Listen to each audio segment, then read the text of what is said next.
going to greet Anita. Hello, Anita. Hello, Scott. How are you? And Leighton, good to see you, Leighton. Good morning, Scott and everybody. And Don Francis, hello. Chris, welcome back. Hello, Scott. Hello, everybody. Chris. Morning, Nona. Good morning. Hi, everybody. And Ken, good to see you, Ken. Good morning, everybody. Ingrid saw Walter. He's upstairs. He'll be down in a minute. Good morning. Okay, wonderful. Kathleen, good morning. Good morning, Scott. Good morning, everyone. Andrea, far, far away, but very near. Hello, all. And Doug and Kathy, a little closer than British Columbia. Yep. Morning. Good to see you. Eleanor and Dennis, I was asking, are you actually in Victoria now? It must be the distance because I couldn't quite hear you with you on mute. It's a British Columbia thing.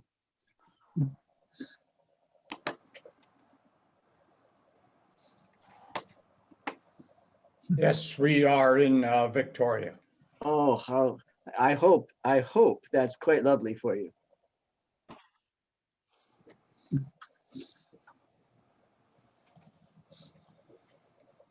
You are not responsible for anything you said before this moment. Morning, Michael. Morning, Randall. Morning. I'm looking at a very Celtic symbol there, and I will say good morning, Donna Hall, with that one.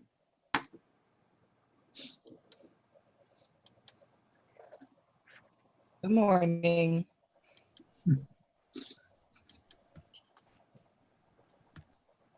I have received many emails from folks saying they're going to be away.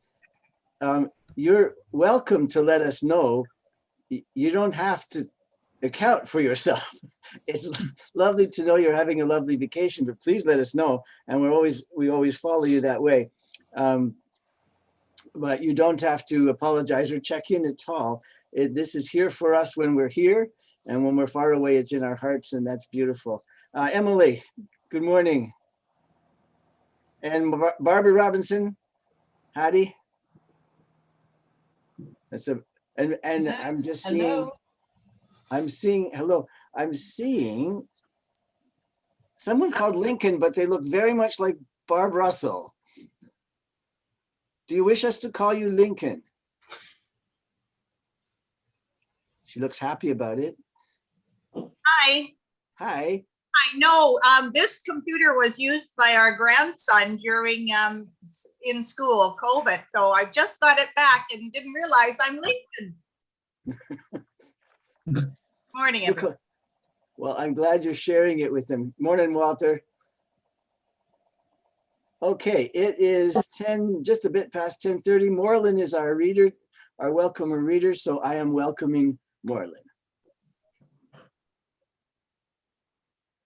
Oh, good morning, all. It's a pleasure to be with you. And to begin on Zoom etiquette, there are just a few points. Now, please stay muted unless participating in the sharing time or the words of commitment. And be aware that when you're on camera, when your camera's on, you are always visible to everyone. And to paraphrase, I think it was the NBC network who said, brought to you in living color. Our American friends might be able to clarify that one if I'm wrong. You'll be in living color. Now, each Sunday, we begin our service by acknowledging that West Hill is on the traditional territory of the Mississaugas of the New Credit First Nations lands, which lands were previously occupied by the Seneca and Huron-Wendat First Nations. Pardon me. This place is and will continue to be home to the Indigenous peoples. Now, let us acknowledge the mistakes of the past and support true reconciliation in the present by engaging and celebrating our Indigenous community and moving forward together with kindness and respect. For those of you joining us from afar, we invite you to reflect on the personal relationships you might have with Indigenous peoples where you live. Take the time to explore the history, the teachings, and the cultures of our Indigenous brothers and sisters.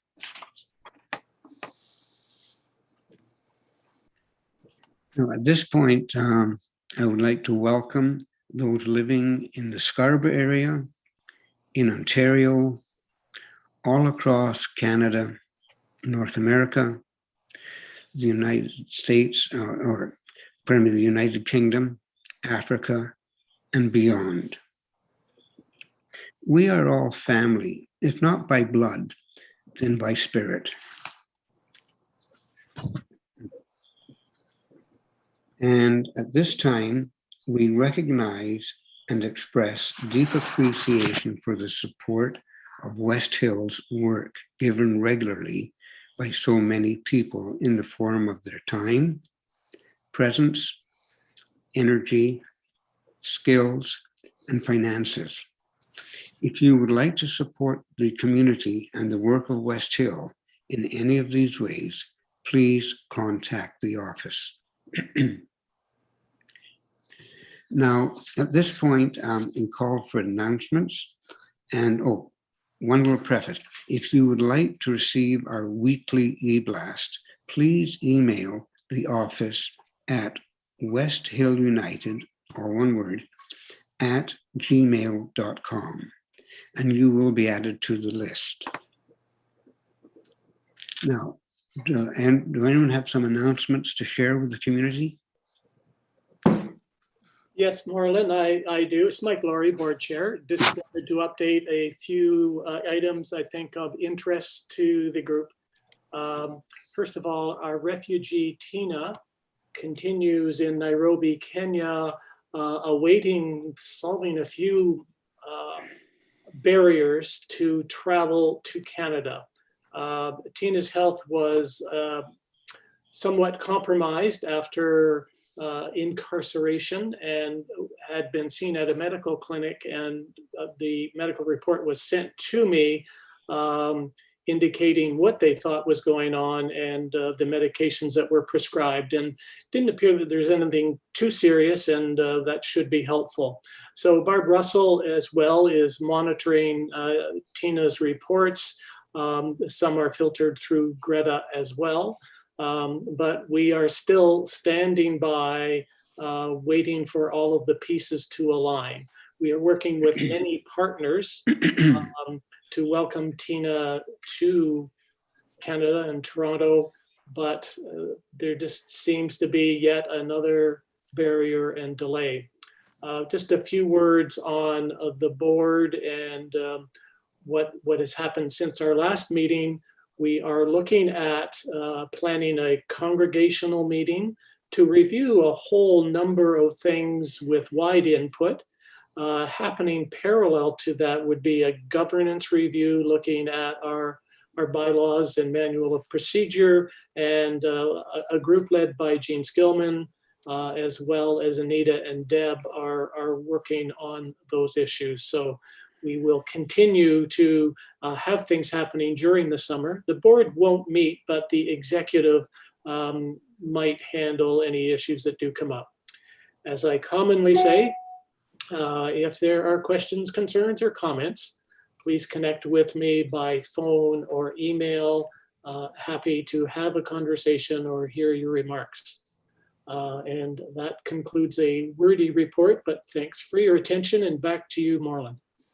Thank you. Do we have any other announcements from the community?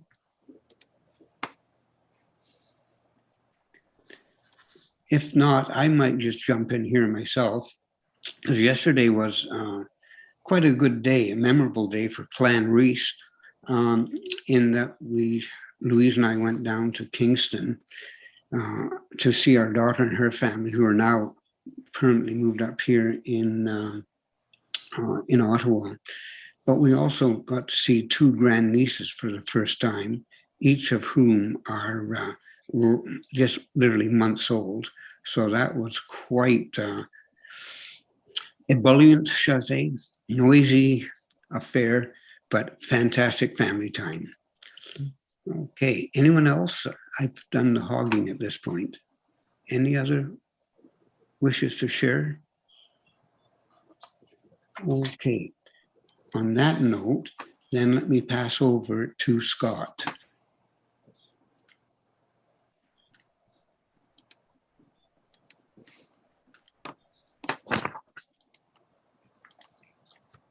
Good morning. I am coming from a different spot because Glenn is, if you can see his picture, he is not sitting in the church. He is sitting in his cottage where he should be and is having a lovely time. It might throw you because he's sitting beside someone you've never seen him sit beside on these Zoom meetings, which is chill. So I'm glad you're together there. I'm sitting in my workplace, and I must say very quickly, we've had 3 power failures already where everything goes blank, including you.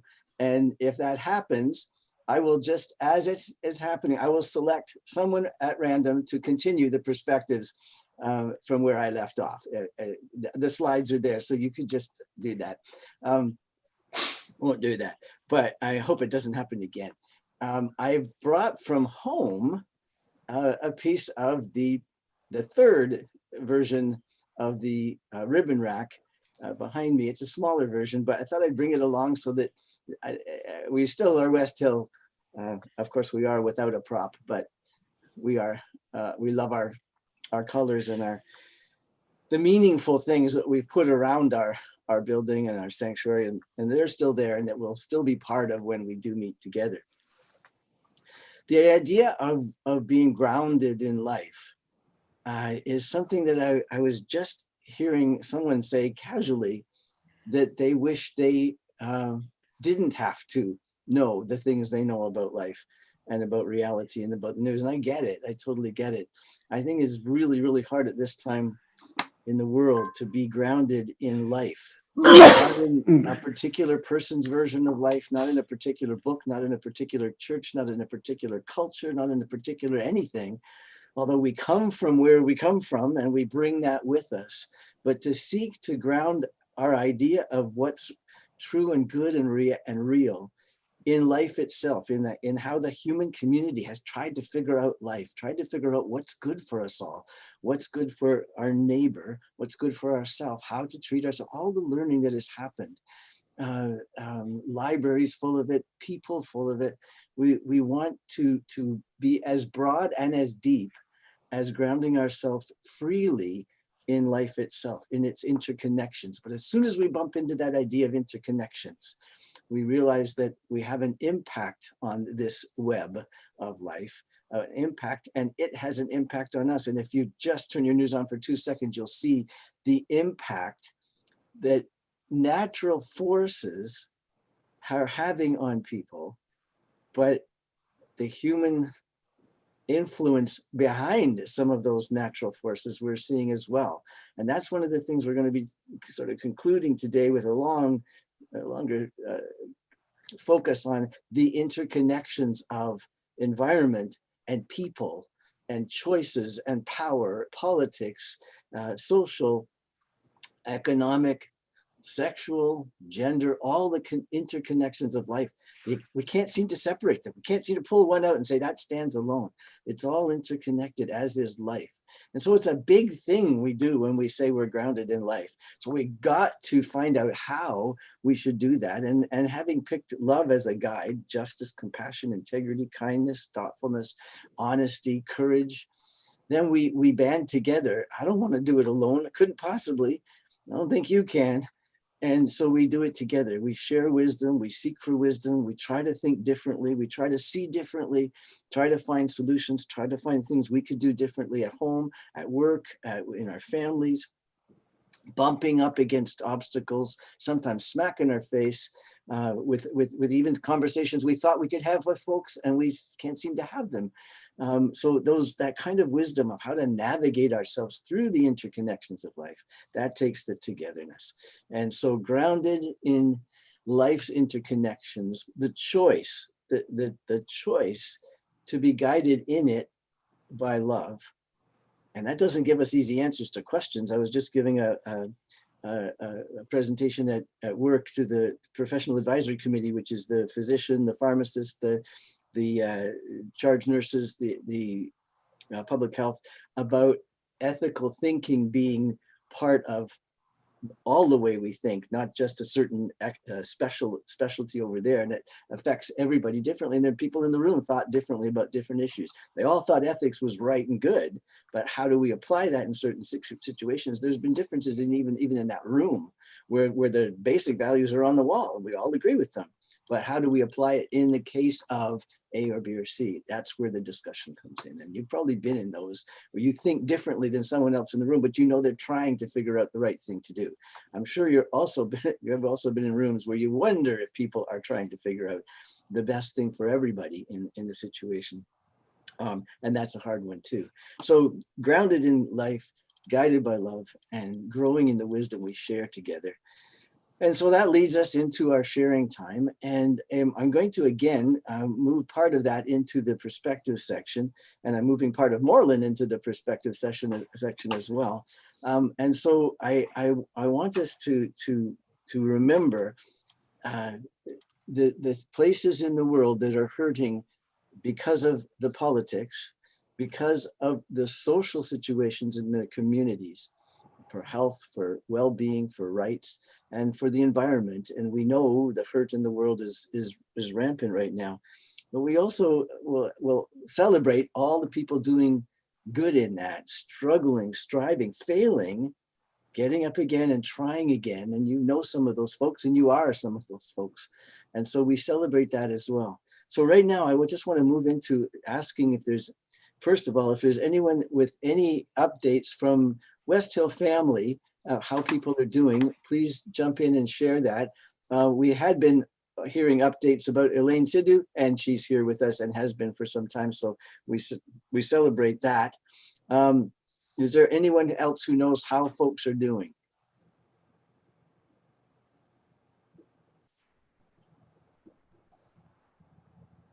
Okay, so there's no new issue of illness or whatever. And those of you that are from farther away, you're welcome to share with us people on your heart and mind that are not doing well, or that have a celebration and have a good thing for that. Greta is continuing to follow doctor's orders. I know this almost sounds boring to hear every time, but that's what's happening. Struggling in the past few days has been a little rougher, but not scary, just not good. But again, she's doing the right thing, and we're doing the right thing, and she knows she is loved, and you know that you are loved by her, and that never changes. So that's an update on Greta. Anything else anyone wants to share about a birthday, a milestone, anything at all?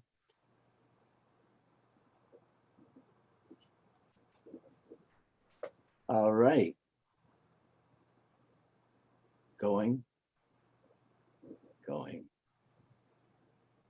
I don't want to say the word gone, and please, as Mike said, please let us know if there's any issue, any personal issue, any problem, any question.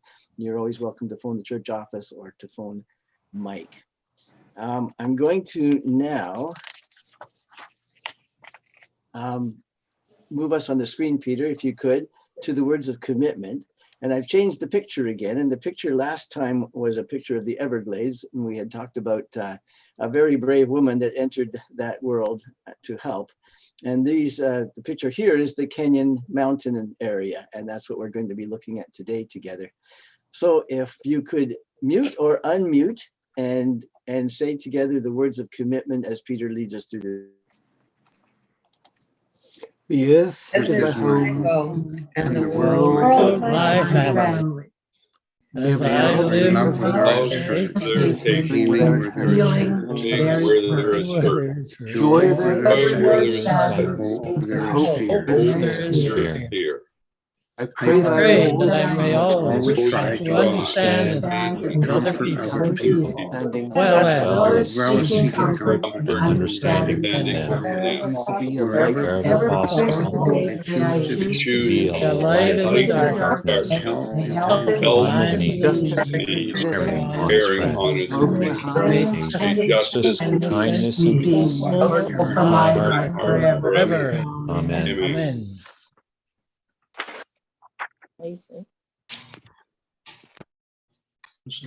Thank you, Peter.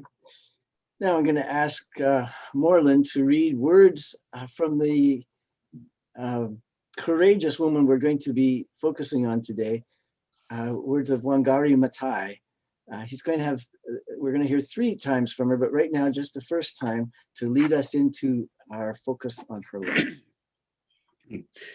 Today, we are faced with a challenge that calls for a shift in our thinking so that humanity stops threatening its life support system.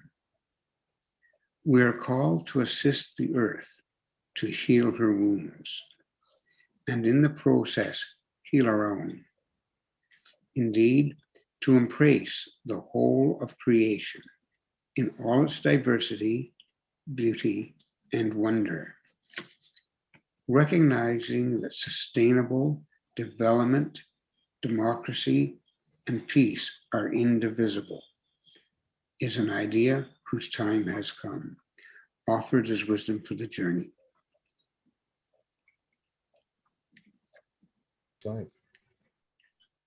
Thank you, Moreland. We're going to hear from her again. And to usher us into this is a song I love. Babette has recorded it for us. We often use it on a day celebrating women or women's work in the world or leadership. And so I invite you to stay muted and sing along if you wish, or just enjoy. The words will be on the screen. Babette has recorded this for us. If every woman in the world had her mind set on freedom, but men are not exempted there in the 2nd verse, and leaders come up in the 3rd verse, and whole nations come up in the 4th verse. Peter.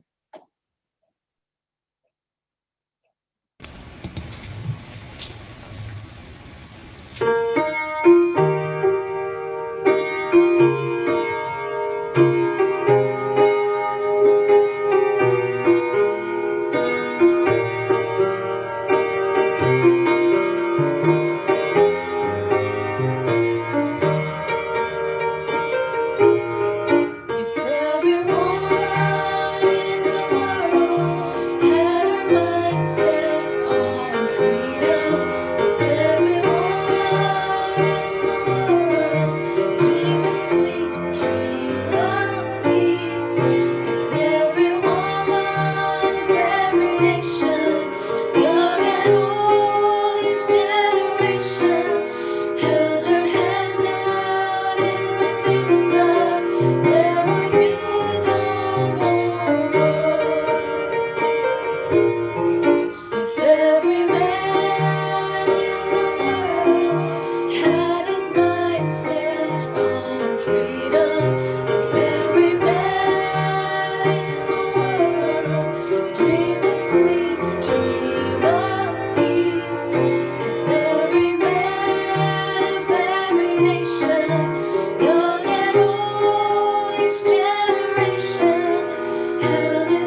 I don't know if you could pick it up, but when Babette recorded that, she brought her daughters into the room with her, and you can hear them in the background singing that together. So that was rather nice. More women singing it together. We are going to review a little bit about what we've been looking at in the past couple of weeks. So I'm going to ask Peter to come back with the PowerPoint. And if you weren't here, I urge you to look up these two folks and learn a bit about them. Peter, I'm wondering, I don't recall, and I don't have it sitting in front of me, just a little heads up. Do you still have the little 2-minute clip about Chico Mendes? You do? Yes, I do, Scott. Okay, I might pull that in when I'm reviewing about Chico, if you could do that. Yep. By the way, folks, if you're looking at Peter's screen, he has got behind him the Indigenous flag of Canada. I just love that. I looked it up. Thanks for putting that link for us, Peter. It's a beautiful, beautiful rendition of the blending of the two. So in the weeks before, we've been looking at different folks. Intentional learning. We looked at John Dewey, the philosopher, long gone, but that pressed us to be open and curious and learn more of life as a lifelong stance, which requires us to have a lifelong stance of humility, a lifelong stance of realizing that there are things we do not know, there are situations we are not looking at fully because we don't have all the information, or there are things we're resisting because of. And so intentional learning was one of the strong themes. Then we looked at, I believe it was 18th century women who saw things differently. Somehow or other, and you've been there and you've known people are there, they're part of their culture, but as things move along, they begin to see something differently. They've seen slaves all their life, and then they see slavery as wrong.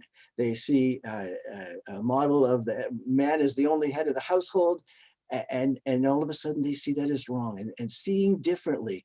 Great cost to pay. That motto over a university in the States that Jack Spong went to, went to. I believe it's in Virginia. The carving over the door says, "Seek the truth, come whence it may, cost what it will." And what they didn't have room for on the door, but as part of the quote, was "lead where it might." Seek the truth, come whence it may. And I'm sure you have learned truths and you had no idea it would ever come from that section, from that person, from that world at all. And it did. Cost what it might. And it has. And any of you have made a large change in your life for the good, or responding to something difficult, you know there were costs to pay. Sometimes you lose a friendship. Sometimes you lose many friendships. Sometimes you lose family members. Sometimes you lose money. Sometimes you lose a job. Sometimes you lose. But in other ways, you gain that inner grounding strength, the integrity of, I did what I needed to do, what I saw was right. So cost what it might. And then lead where it might. Lead where it may. You have no idea. Some of you had no idea when you picked up a book. Say, just go back. I picked up a book by Jack Spong, picked up a book by Marcus Borg, and oh my goodness, I had no idea that would take me where it's taking me. Or a book on human rights, or a book on Black Lives Matter. You know, thought I knew that stuff, and then I read another book. I thought I knew nothing. I knew nothing till I opened those pages and let myself be exposed to it. So back to that screen, seeing differently. The PowerPoint. I'm waiting because I can't remember. There we go. And then we looked at lament and celebration. We looked at the marvelous artist Christy Belcourt and her many dotted paintings, where she gathered together in her heart the lament of coming from her people and coming from the damage done to her people and the harm, and also celebrating the strength of the human heart, the strength of the human spirit to do good anyway. And you saw that in her paintings and her work. in museums now, in art galleries, on walls of churches, to lament and celebrate together. We can be overcome with lament, and we can be blind and just celebrate. And it's the two of them together, the lament and the celebrate, which we then turned into the idea of commitment. That what do you do when you're balancing lament and celebration? You turn that into commitment for work in the future. And then we looked at a stalk of grass called bamboo. And we got from that the idea that it's such a boon to the world because of it being renewable, sustainable, easily grown, grows so quickly, replenishes itself, takes the bad stuff out of the air, takes the bad stuff out of the soil. So it's constantly sustaining itself and renewing itself, but also helping the world around it. And also, we looked at the many, many ways that bamboo cultivation, is helping combat poverty, is giving jobs, is giving dignity, is allowing for creativity that never had been before, all from the sustainable crop. And the idea we drew from that was about resilience, about the resilience of getting back up again as the bamboo sways. And you've seen, maybe if you don't have bamboo up here, but you see a willow, or you see the trees that sway instead of breaking, and the resilience from that. So the next PowerPoint takes us to the interconnections that was all moving towards: the political, the social, the environmental. And again, life is interconnected, but those three words, and often you'll hear someone say, well, I'm not into politics, I just care about people. Or I don't care about people anymore, I can't stand people, I'm just looking at the environment, I just want nature in my life. And I think what we learn over and over again is and maybe we're comfortable in one of those areas more so than the other, which is fine. We can't lose sight of the fact that they are integrally interconnected. If you're caring about people, my goodness, it's important to know what great big decisions are being made at the political level, and who's making them, and whose voices are being heard, and whose voices are not being heard, whose voices have never been heard, and how can we get them heard?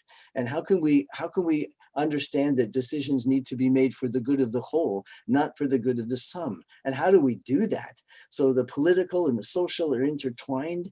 Wangari said, the thought that we can do the social and combat poverty without looking at the environment, because people live in the environment, and you can't extricate one from the other. You can focus more on one than the other with your own energies and talents, but to be aware that they are all connected. Next slide.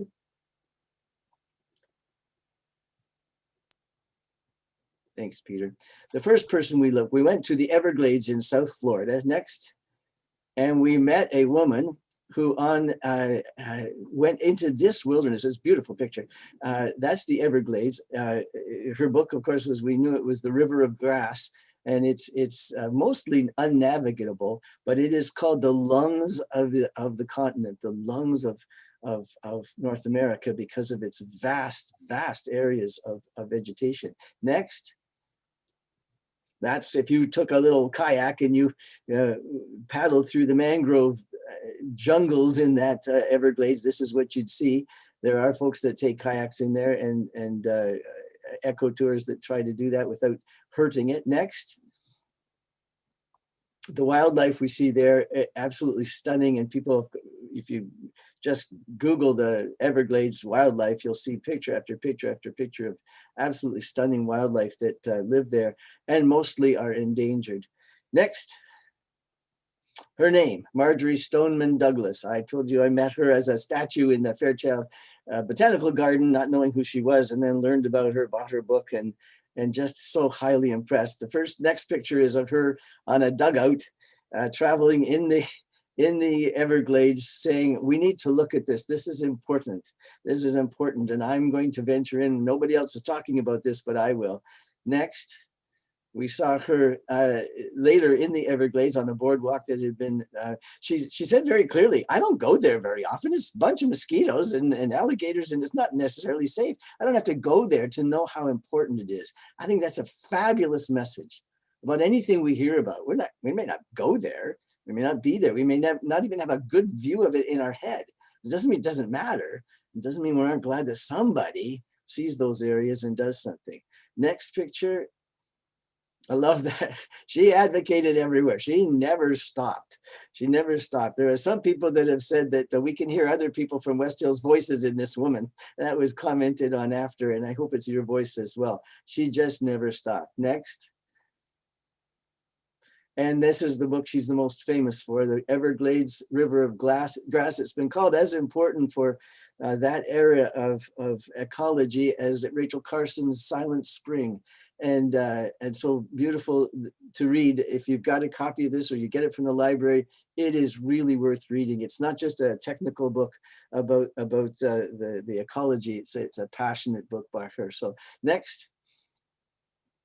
And books about her. And this is one of the things I wanted to talk about that, I wanted to mention that after someone's life, the people that take that life up and write about it for adults, and on the right side, Marjorie Saves the Everglades, write about it for children. And so the value of her work goes on and on and on. It's studied in schools, it's studied in YouTube versions of it. And so after someone lives, the work can go on, and those people are important people that pick it up and do something with it as well.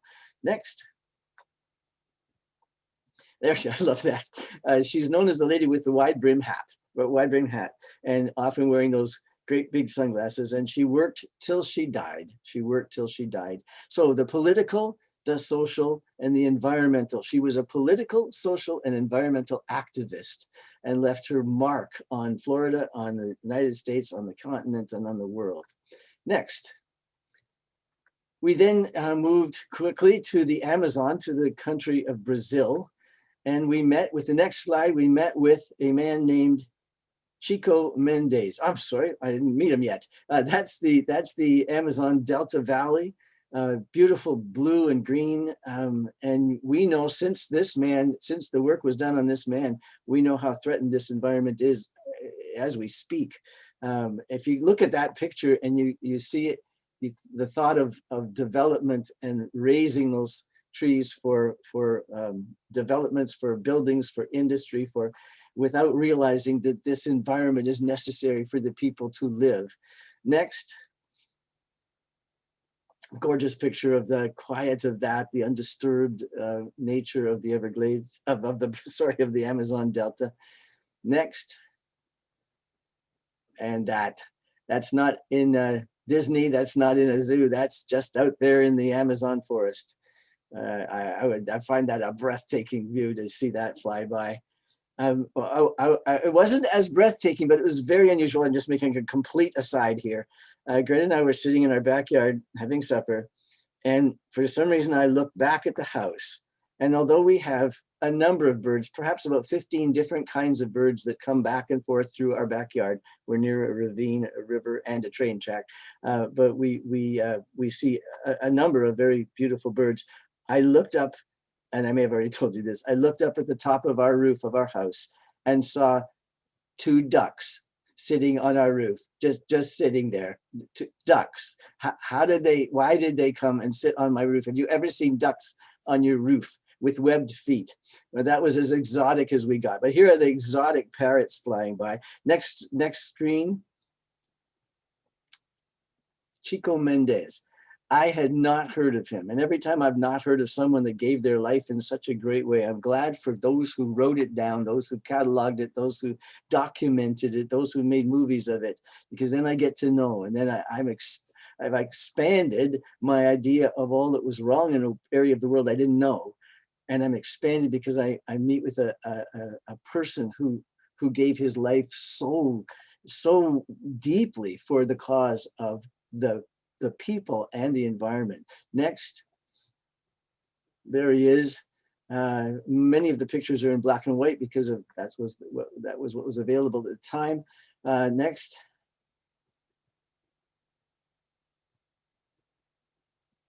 There he is. Now he is a rubber tapper. And as we said last time, the rubber tappers that were native to that area knew how to do it and keep the trees healthy. They knew how to do it and keep the forest healthy. And when the developers came in and took over and made the rubber tappers wage earners and laborers for them, they began to do it any way they wanted. And the outcry from the native people was loud, but unheard in so many ways. And so Chico led a movement to be heard for the sake of the environment. He actually said, I started off to take care of the rubber tappers. I then ended up taking care of the trees, and then realized I was taking care of the environment for all of humanity. And that's just a beautiful, that combination that I've said before. So next slide is the books written by him, about him in his own words, some of them, and then also for children again, all those ways of hearing the need and what was done about the need. I'm going to ask Peter just to play that short clip if you could. This is a film made, it's 2 minutes long, about his work for the environment and his work for the people. Thanks for finding that again, Peter.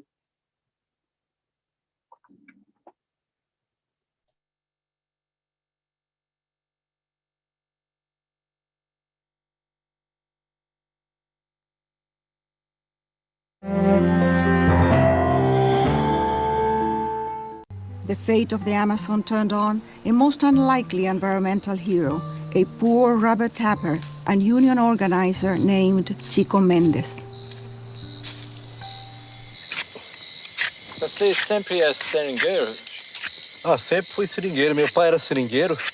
Eu comecei a cortar com 9 anos de idade. E durante 20 anos eu cortei seringa direto. Só em 75, mais ou menos, quando chegaram os fazendeiros, eu entrei no sindicato. Aí eu parei mais um pouco, cortava menos.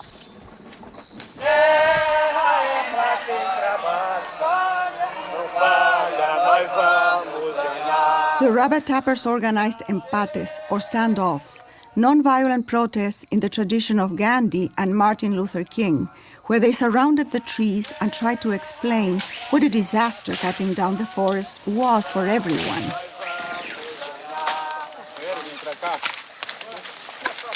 Pode ficar despreocupado que ninguém... Não, rapaz, eu não tenho medo. Claro que não, que você é um trabalhador que nem nós. O objetivo de ficar com tudo nas mãos. Então, uma vez o senhor acabando com essa riqueza que é sua, que é nossa, que é do seringueiro, que é de todo o trabalhador, é uma beleza para eles que eles vão ficar com tudo, porque aqui tudo vai ficar cercado de arame e cheio de boi. E de que nós vamos viver. Então, acima de tudo, companheiro, vocês não são jagunços da fazenda. But they actually were able to stop the forest cutting by standing in front of the trees. It's a real heroic story, and it happened often enough that it actually impeded an entire cattle ranching operation so much that they gave up.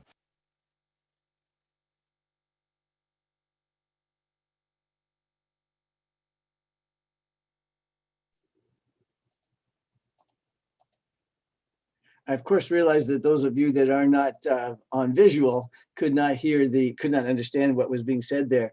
I was translated on the screen, but it was the reference to Martin Luther King and Gandhi. They were non-violent protests, and they tried to do it peaceful by talking, by sharing, by explaining things to each other. And in that case, it was successful. But as I mentioned last time, there was much protest, much objection from the wealthy landowners. And in the end, Chico was slain in his backyard by people sent to stop his work. And one of the commentators on that said, little did they know, and often it is the case, that it did the exact opposite. It actually made his work more well-known, more widely known, and more people coming on board with that. So that was Marjorie Stoneman Douglas and Chico Mendes. Thank you for playing that, Peter. And now we move, the next slide, we move farther away. We move to Kenya. We move to the other side of the globe, to the mountain regions of Kenya. Next, that's them. Really beautiful, forest and mountains. Kenya is a country in the middle of Africa on the east side. It is, the equator runs right through it. They are right banded on both sides by the equator. There are 47 million people in Kenya. Its main city is Nairobi, and you have just heard Mike mention where our refugee is right now in Nairobi, Kenya. And so I insert that as I was going to be mentioning the documentedly poor record of human rights defense in Kenya. You'll hear about that a little later in a clip. For instance, the addressing gender issues, sexual issues, sexual reproduction, sexual freedoms, and still homosexual acts are illegal in Kenya. Evidently, sometimes the government will turn a blind eye to it, but it's a very risky thing for that. And so a beautiful, beautiful country with many good things going on in it, many works, and you're going to see that, but also great difficulties and trouble. Next slide.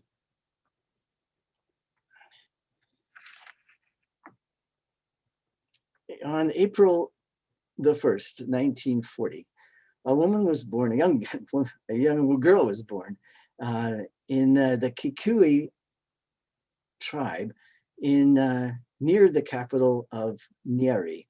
Her parents were farmers, and they traced their farming background into prehistory. The area they lived in, as you can see, was rich. It was, they call it a cornucopia for rich growth. And it provided for the needs of the people. The land provided for the needs of the people. Hunger was originally unknown.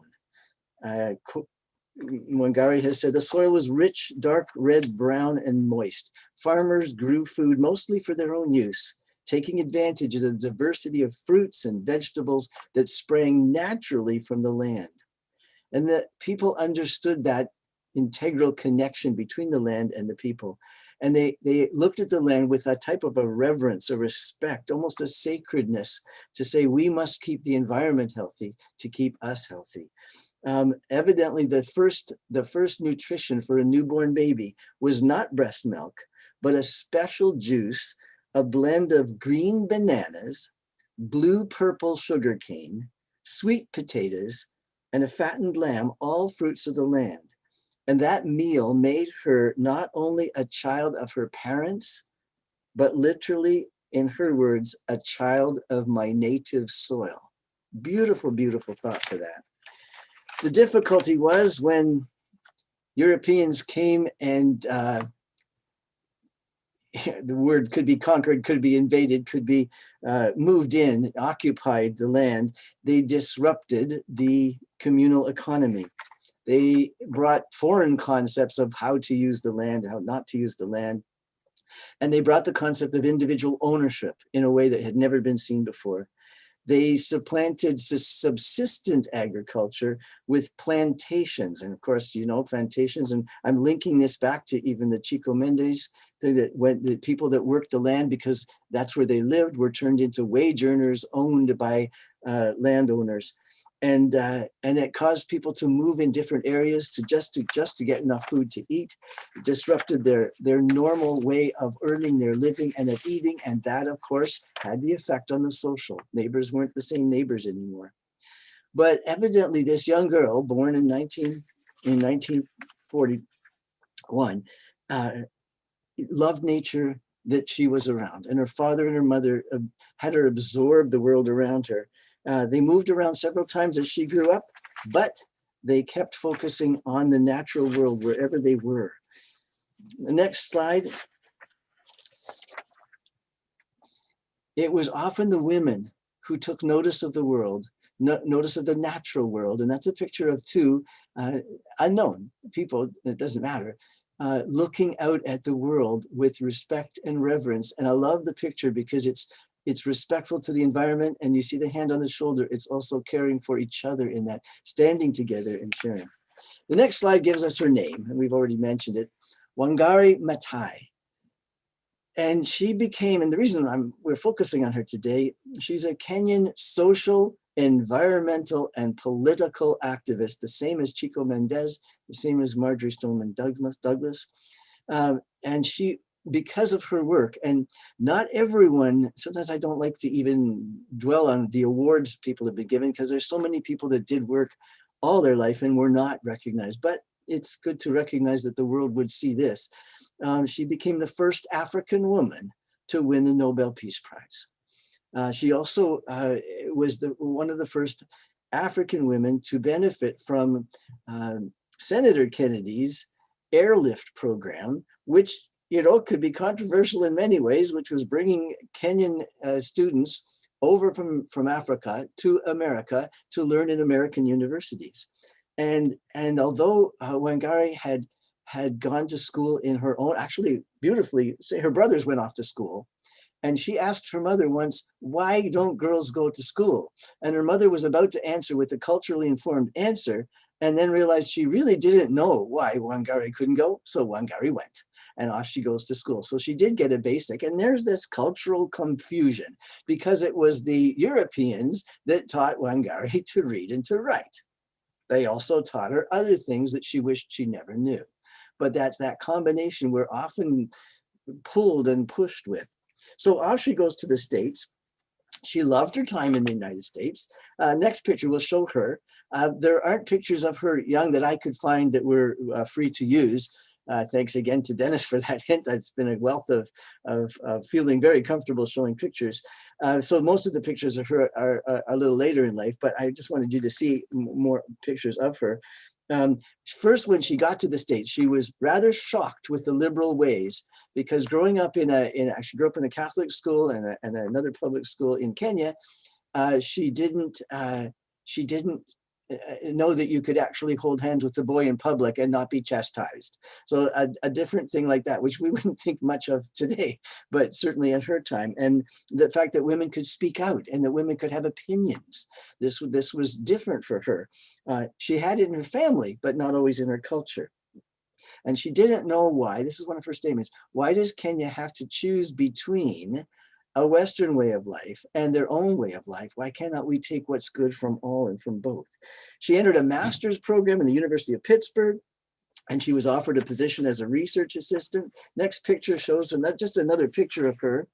When she got back to Kenya, she was a different woman, and Kenya had advanced somewhat, but she bumped into now an older way of thinking that was foreign to her. And this, if you've ever been in two cultures, even in the same city, if you've ever been in two ways, if your parents are from a different culture, that complexity, that confusion of what's right, what's wrong, where did this come from, who should we do this, and should we not do this? She went on in Kenya to become a visiting professor in Nairobi. She taught classes. She taught classes in a university where only males had ever taught. She established the department of, she worked in the department of veterinary learning in Nairobi. She thrived in the anatomy department. She broke gender barriers everywhere she went. She learned to use the electron microscope, a rare skill for even a man in Kenya. She taught classes. She overturned the usual practice that only male faculty could teach male students. And she demanded that her classes, no matter what the topic, would have that blend of the political, the social, and the economic. Because of her position as a professor, and she stood out, she also joined the Kenyan Red Cross. She joined the National Council of Women of Kenya. She joined the New Environment Program and headquartered it in Nairobi. She joined the Environmental Liaison Center to allow civil society organizations to collaborate. She worked hard. Next screen. But she also had struggles. She had so many that we wouldn't necessarily have. She had a marriage that seemed great at the time, and as she got more bold with her work and spoke out more, what's documented is that her husband hadn't counted on that. And many, many times by many men in her life, she was told that she should stop what she's doing and be a proper African woman, a proper African woman. And when you look at that phrase, you hear right away whose voices are saying what is a proper African woman, and take the word African out, a proper woman, and we've met with that everywhere. But she didn't listen, and it ended with a very, very difficult and heartrending divorce. She ended up in many times, and I'm just going to, without going through every detail of her life, she experienced eviction from places because of objections to her work. She ended up with no job at some times.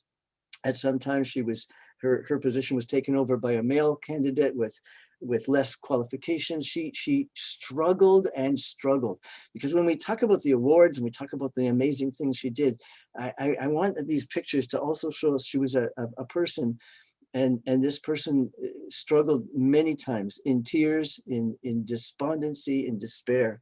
Next picture. The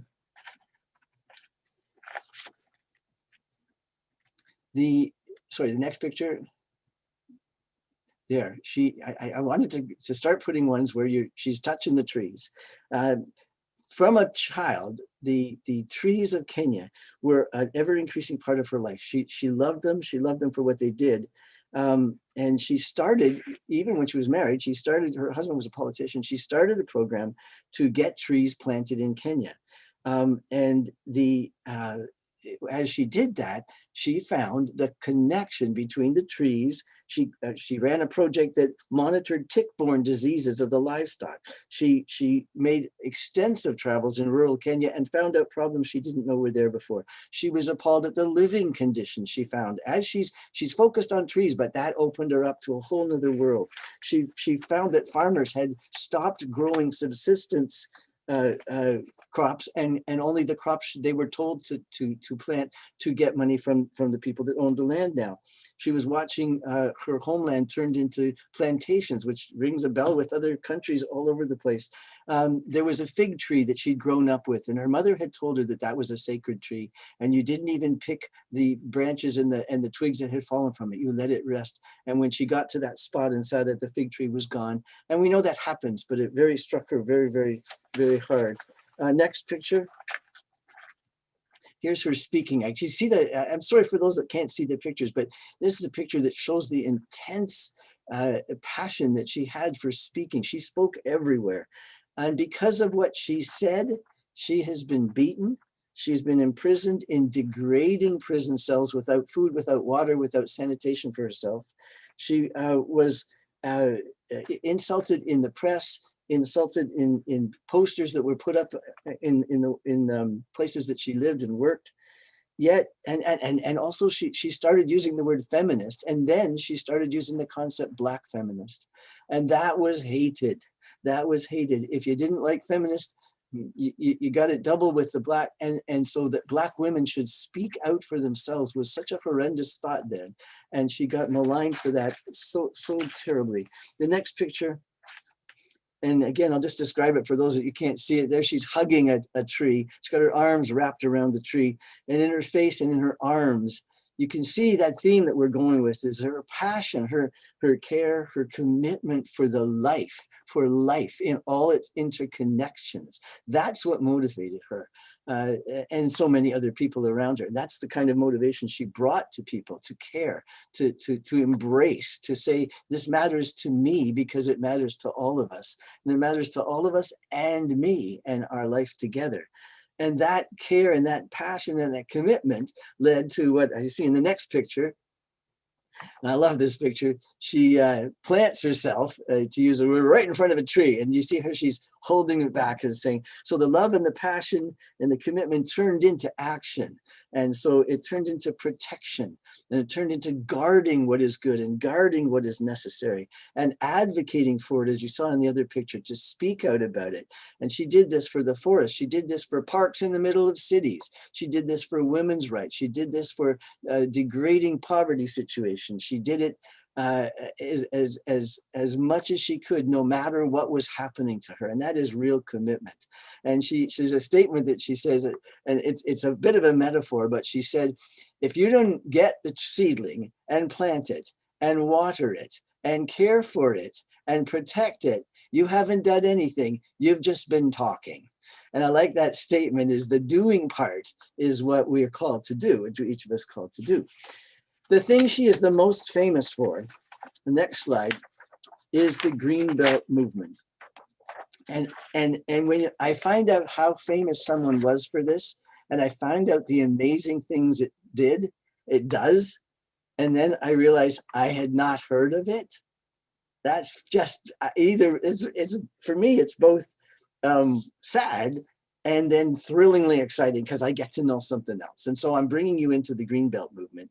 So because of what she witnessed and experienced and studied and learned and experimented with and tried again, she formed and it's still going, the Green Belt movement, an indigenous grassroots non-governmental organization based in Nairobi that takes a holistic approach to development by focusing on environmental conservation, community development, and political capacity building.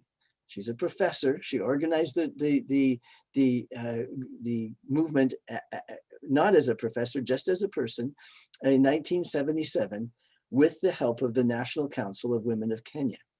It's to motivate people for self-determination, bringing in the Black feminists, bringing in the women's rights, bringing in the issue of poverty, to bring justice and equity and the reduction of poverty and environmental conservation using trees as the entry point. And I think that's one of the most important points I'm learning in all this. She focused on one thing, but it brought her the whole world of connections. And so that's something we all can do, is focus on one particular place, one particular issue, or a couple of them, but learn about it through it and support it as we can. And that's what she did.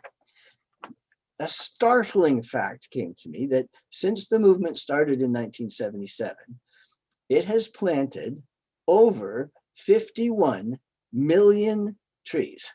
I can't even picture 51 million trees.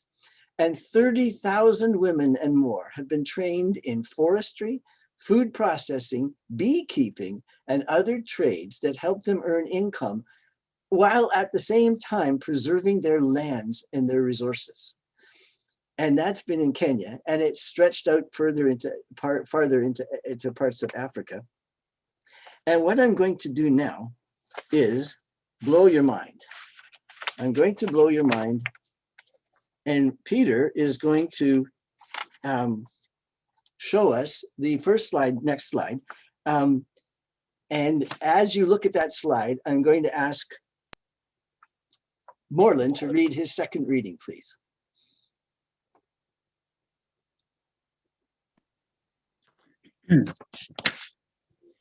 We can work together for a better world with men and women of goodwill, those who radiate the intrinsic goodness of humankind. To do so effectively, the world needs a global ethic with values which give meaning to life experiences and, more than religious institutions and dogmas, sustain the non-material dimensions of humanity. Mankind's universal values of love, compassion, solidarity, caring, and tolerance should form the basis for this global ethic, which would permeate culture, politics, trade, religion, and philosophy. It should also permeate the extended family of the United Nations. Thank you, Moreland. And that means us, because we are in the family of the United Nations. This picture I love, the earnestness of this woman teaching and helping women understand what she's teaching them is, and you heard this in the Chico Mendes idea too, nonviolent problem solving. Nonviolent problem solving practices, working with local organizations, international organizations, the Kenyan government, so that you're aware of the social, the political, and the economic ideas. These women never even thought they had a voice, and here they are being trained to have a voice on a large, large scale. The next picture another picture of these women holding the plants they're going to plant. And I'm just going back to that idea of the Black feminism. The term intersectionality, if you're familiar with that word, it's a very, very important word that's being heightened these days to say, again, that whole idea of interconnection, the idea of human rights, the idea of women rights, the idea of sexual rights, the gender rights, the economic rights, the political rights, all these parts where people are hurting, and all these parts where voices need to be heard. And that's what these women are beginning to hear. And there's women in our country that need to hear it as well. And there's people in our families that need to hear it as well. And this is what's going on in Kenya of that.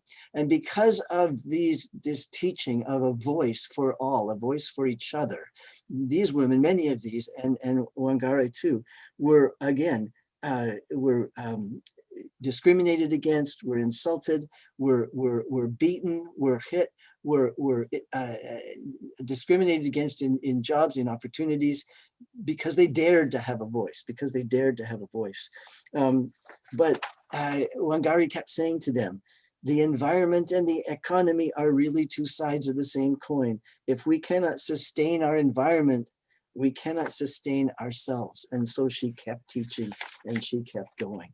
And what I'm going to do now, as Peter leisurely scrolls through the next slides, I'm going to blow your mind with a chronology.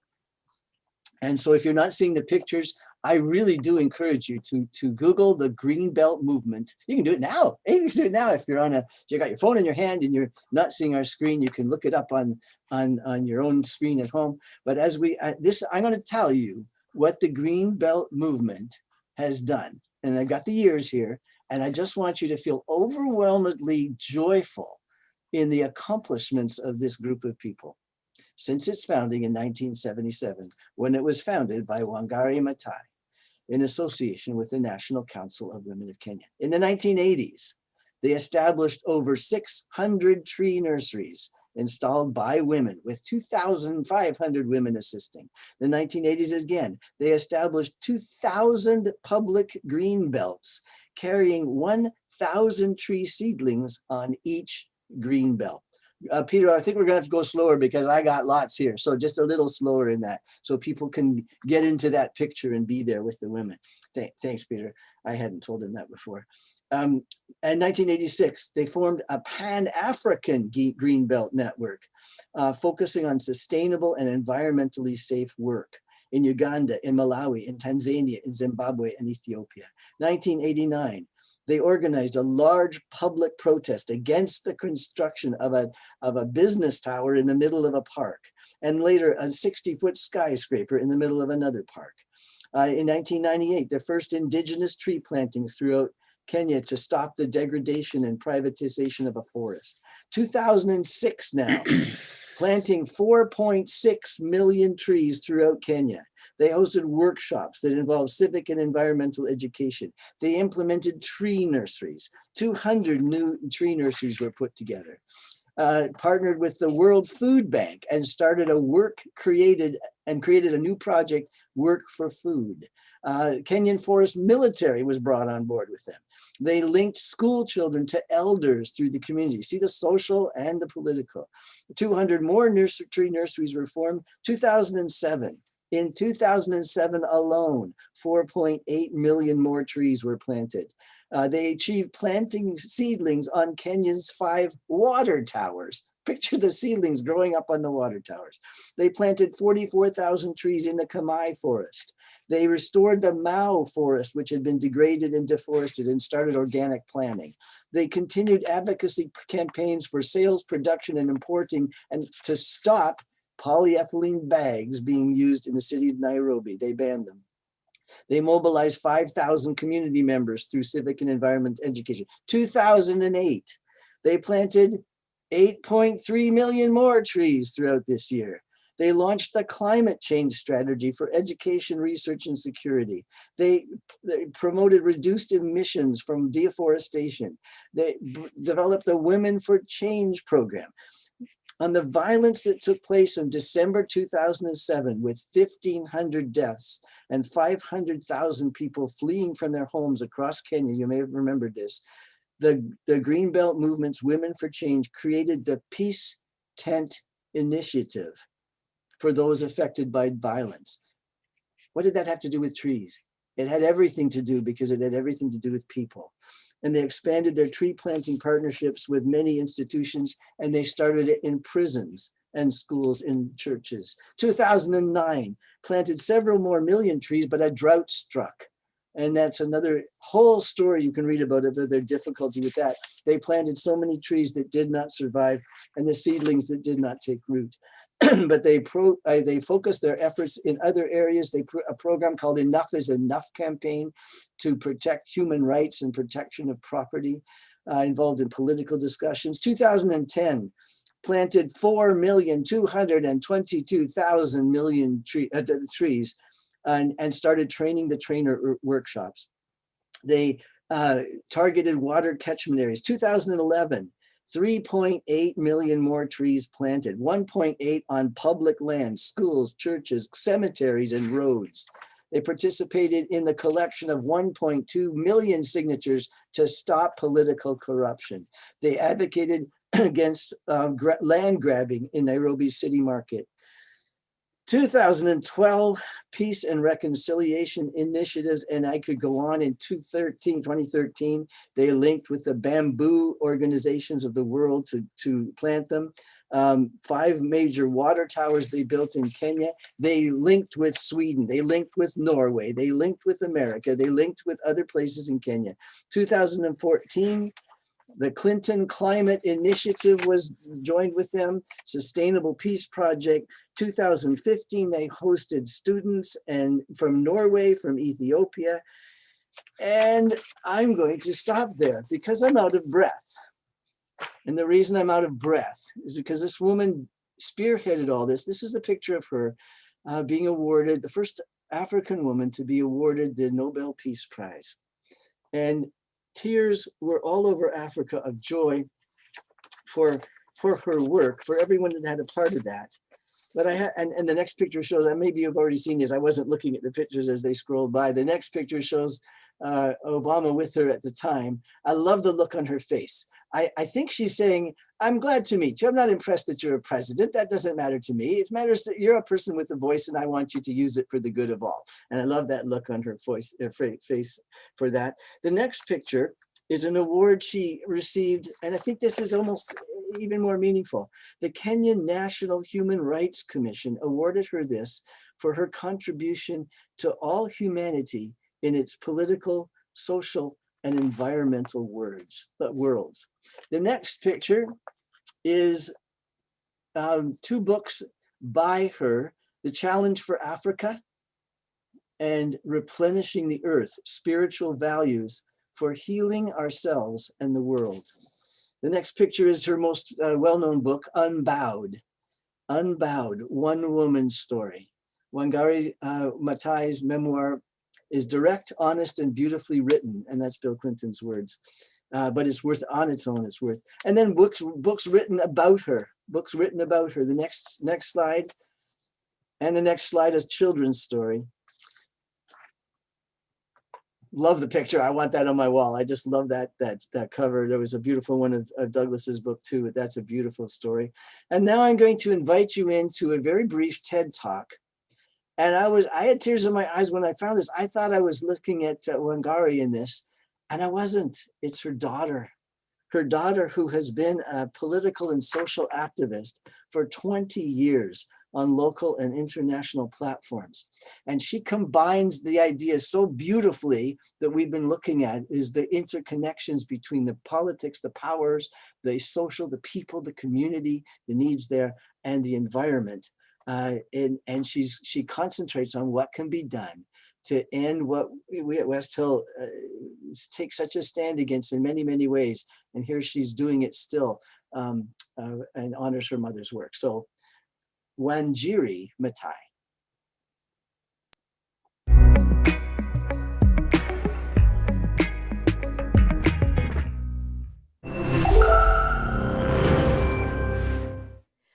Have you ever been robbed or had something you value forcibly taken from you against your will?